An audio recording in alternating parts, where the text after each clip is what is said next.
Hello everybody, how are you? I hope you're having a great Friday. Happy Friday. This is Audrey Button for Instagram Live on Fry. And today we're going to be discussing human trafficking myths. So we're going to do a little myth busting today. But before I kind of get into that, as always, I'm Audrey Button from Safe Harbors of the Finger Lakes. I use the pronoun she, her, hers. And I'm here today to talk about human trafficking myths, not only because it is Human Trafficking Awareness Month, and it's also Stalking Awareness Month. If you didn't see the topics for the next 2 Fridays, they are stalking related, so make sure you tune in for those as well. But the thing with human trafficking, it's something that is, I think, still widely misunderstood, which is why we're going to be doing some myth busting today, because there are a lot of myths out there that need to be addressed, and to make sure that you all have the right information regarding human trafficking. And I'm not even going to cover everything today, but these are some big common myths, and I took them from the Polaris Project, which have it's a great informational website. It has lots of accurate information, these statistics and everything like that, along with Love 146, and of course Safe Harbors is another great resource for information on human trafficking. So before I begin, I just want to give a content warning, because some of the material I may discuss may be sensitive to some, so please take care of yourself however you need to. And the video will be saved after and available on our Instagram page and on our YouTube, excuse me.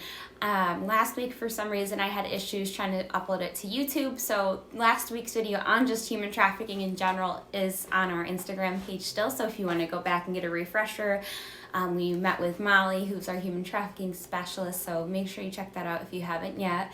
And then, of course, I always give a disclaimer, the views and opinions expressed in this video are not necessarily those of Safe Harbors of the Finger Lakes, but of those in the video. And with that, we can get into some myth busting about human trafficking. If you were here last week, you'll have kind of a background knowledge on what human trafficking is, and we didn't want to get too much into the myths, since I will be discussing that today. So I'll go ahead and get started. So these, like I said before, came from the Polaris Project. So I took these from their website. I added some stuff in, and they also have some stuff on them as well on their website. So human trafficking is always or usually a violent crime. No, that is not true. And if you all were listening last week, there's 3 elements to human trafficking: force, fraud, and coercion. So when people think of trafficking, a lot of misconceptions are that there's physical force is always used. Like, they are getting beaten, they're getting hurt. In some ways, I'm not saying that doesn't happen, but it's not the only way people are trafficked. Because people tend to think of the guy in the white van running out, grabbing them, tie them up, forcing them into the van, covering their mouth. That tends to be a lot of the images people think of when they think of human trafficking, but that's not always true. The other 2 elements that I mentioned are fraud and coercion, which are usually how traffickers not only reel their victims in to traffic them, but also how to keep them there. So if you remember from last week, we talked about fraud, which is, like the false promises, something that's too good to be true, misrepresenting what kind of living situation they might be in, like working situation, their wages, things like that. And coercion is those threats, so threat to hurt them, the person they traffic, their family, and are exposing them by sharing information about what they've been doing, so like explicit images of them. So keep that in mind. So if you watched last week, this will be helpful for you to understand these myths too. So another one, all human trafficking involves sex. Now, there's 2 types of trafficking. There's sex and labor trafficking. Sex trafficking is definitely more reported, especially in the United States, which is not the case. Experts actually believe not only in the United States, but also worldwide, labor trafficking is definitely more prevalent. We tend not to report it as much due to maybe some people believing like sex trafficking seems to be people tend to be more angry about versus labor trafficking. And also labor trafficking A lot of the jobs that this occurs in tend to be more isolated locations, so like your domestic works like nannies and maids or landscapers, or your agriculture workers, so your farm work, your animal people or anything like that. Those jobs tend to be really isolated, so it might be harder to report or it's harder to see. So, but we'll kind of get into that in a little bit. I don't want to go too much into that. So that's not true. It's not always just sex trafficking. So traffickers target victims they don't know. Not true. So victims or survivors tend to actually know their trafficker. You can, like we've seen of cases, of being trafficked by a romantic partner, even a spouse, or even a family member, and even their own parents have trafficked them out of their own home. This happens a lot, and even if they don't know them, they might know them in the community that they live in, or they might have met them online and have built a relationship and then they were trafficked. So that's not always true. It's not always that stranger in the white van situation. So just keeping that in mind, that it could be someone or there's people that in the community that have done this. So keep that in mind. Only undocumented foreign nationals get trafficked in the United States. Also not true. So there's been thousands of cases, according to the Polaris Project, of sex and labor trafficking. And those people, the survivors were foreign nationals, but they were living and working in the United States legally. This tends to be a common misconception, but the thing with foreign nationals who are in this country legally too, they're new to this country. They might not have a lot of support systems. They might not, where to get resources for help if they're ever put in these situations, and they might be desperate for money or work. So they have those vulnerabilities, which I'm sure we talked about last week, but that's how traffickers take advantage of people. And these people come in, and if they don't have, the support systems or the knowledge of resources and stuff in their community, or if they're being isolated and they have no way of getting out, they might not have transportation or anything like that. They have no way of knowing where to get help or how to get out. So keeping that in mind. Only women and girls can be victims of and survivors of sex trafficking. Also not true. Well, the numbers tend to be higher reported for women and girls.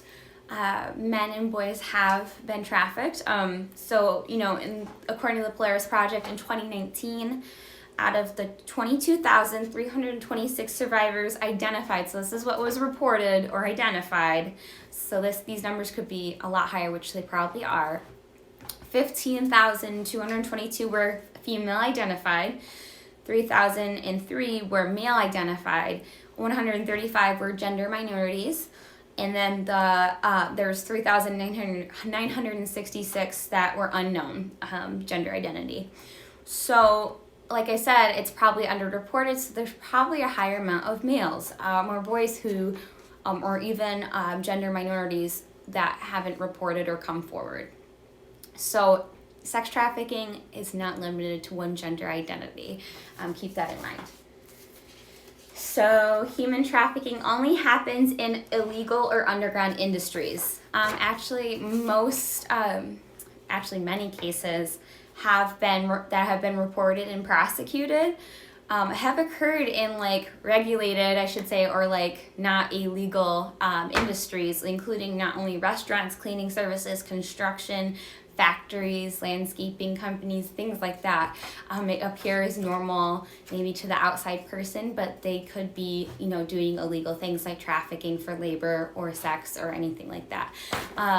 Especially in these types of, this type of work, it might be isolated. There just might be a lot of employees. There might not be a lot of people looking in to see what they're doing, things like that. So keep that in mind.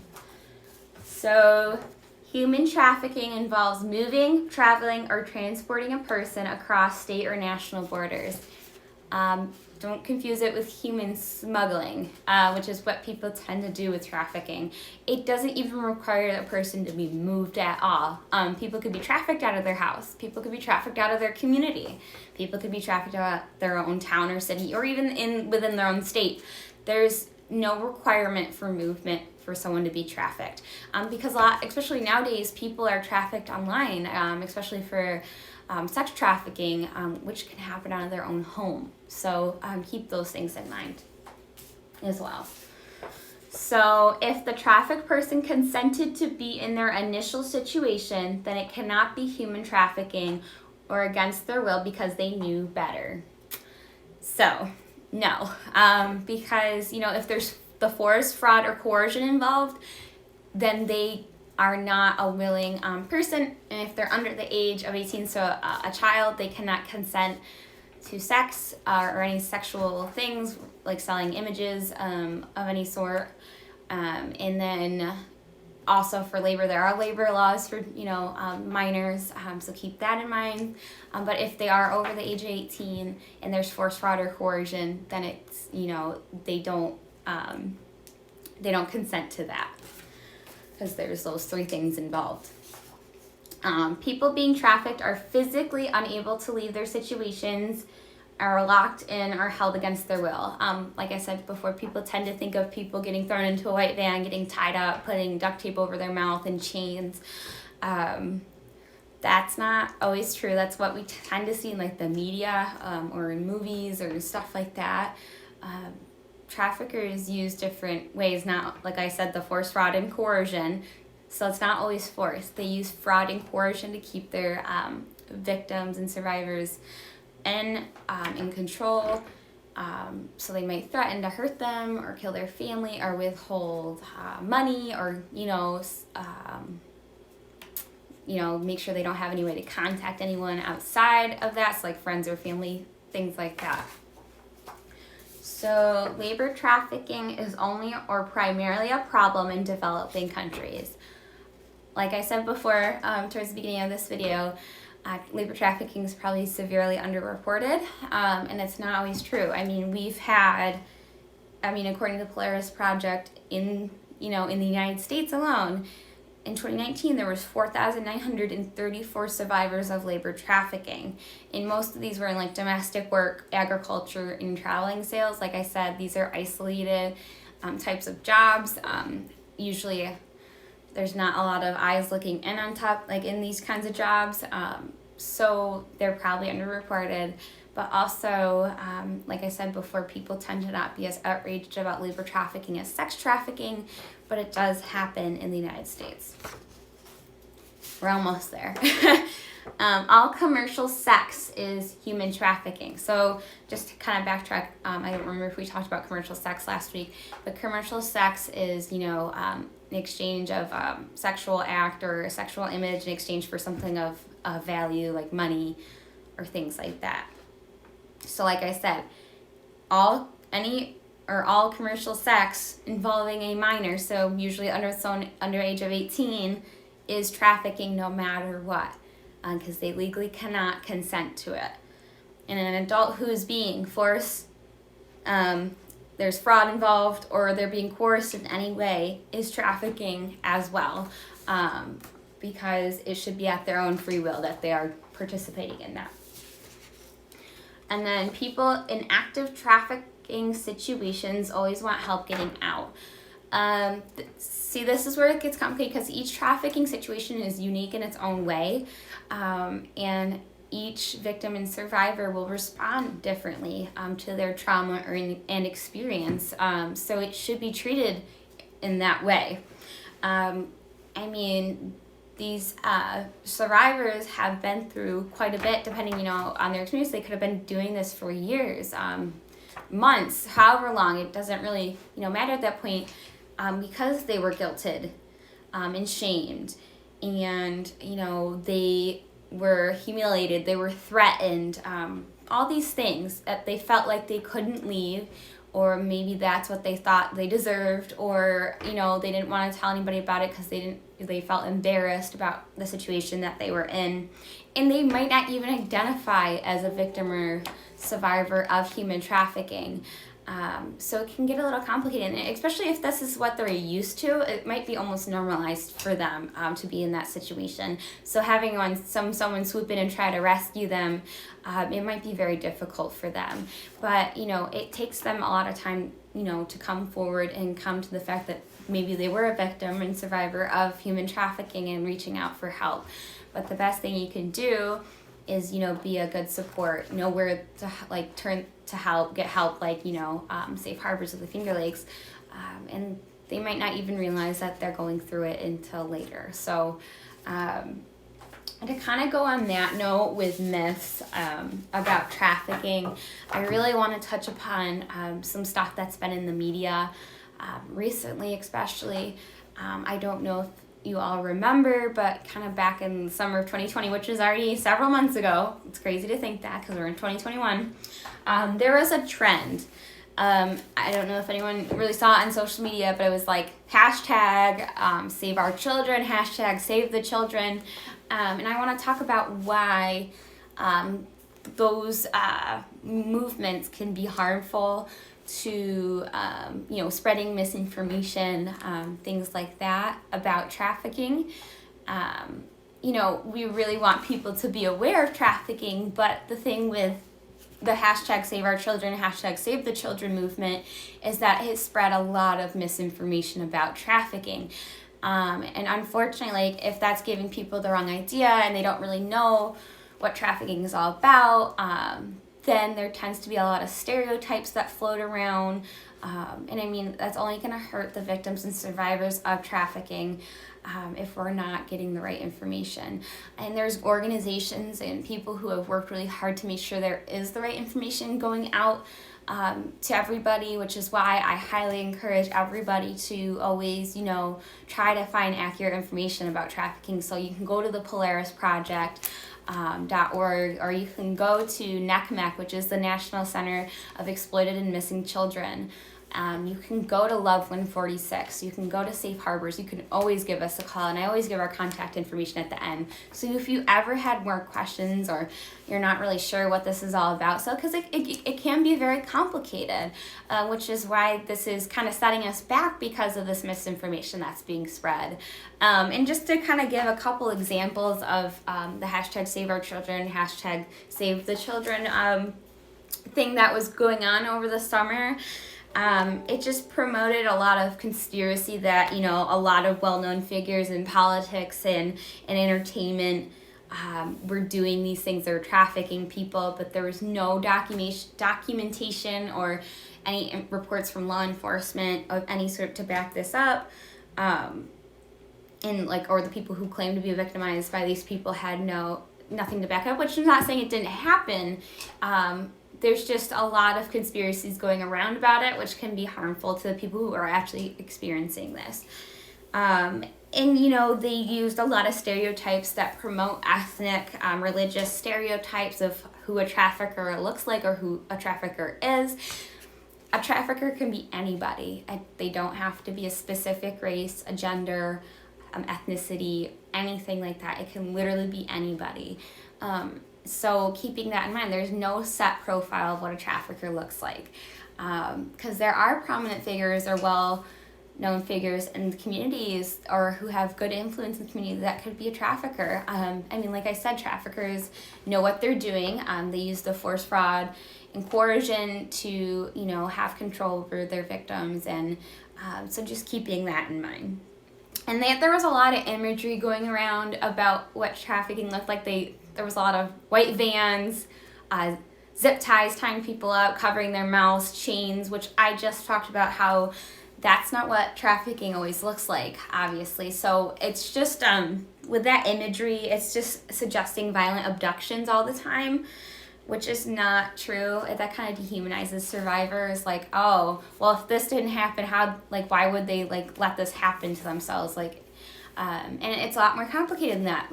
Traffickers use tactics of, coercion and fraud to reel their victims in. So just keeping that in mind as well. So with that, because I know there's been so much going on in the media about human trafficking, those situations in grocery store parking lots and things like that, or Jeffrey Epstein and all of those things going on in the media, the best thing you can do is take it with a grain of salt. Not everything you see online is always true. but reaching out to sources that, this is what they do for a living, this is what they've worked their whole life, to make sure that the right information is put out there, and that we can all, make sure we can help victims and survivors and all be more aware about what's going on in the world around human trafficking. And just because it's Human Trafficking Awareness Month this month, we should always, every day, every month, every year, want to learn more on human trafficking and make sure we have the right information to help ourselves and everybody else around us. So with that, if you ever have any more questions about human trafficking, definitely reach out. You could always comment, or you can give us a call. So like I always give it before, at the end, I can't talk today. At the end of the videos, you can call our 24-hour hotline, which is 800-247-7273. You can always shoot us a private message on any of our social media too, or you can always go to our website, which is www.shflny.org. So that was kind of just a general overview of myths around trafficking. There's so many more, but before making a judgment about what you think it is, I would make sure that you are aware of the information, but you shouldn't be judgmental anyways. For anyone who's going through this kind of stuff, or any sort of victimization of any sort of violence, because you never know what it's like for them. The empathy thing, being empathetic, you don't know what it's like for them because everyone experiences things differently, and making sure you have the right information is always important. So with that, I will end today's Insta Live on Fry. Thank you all so much for watching. So make sure you join us next Friday. We'll be talking about stalking. And then the last Friday, we'll be talking about how stalking is portrayed in the media. So make sure you tune in for those. And I hope everyone has a great weekend. And thank you so much. Have a good one.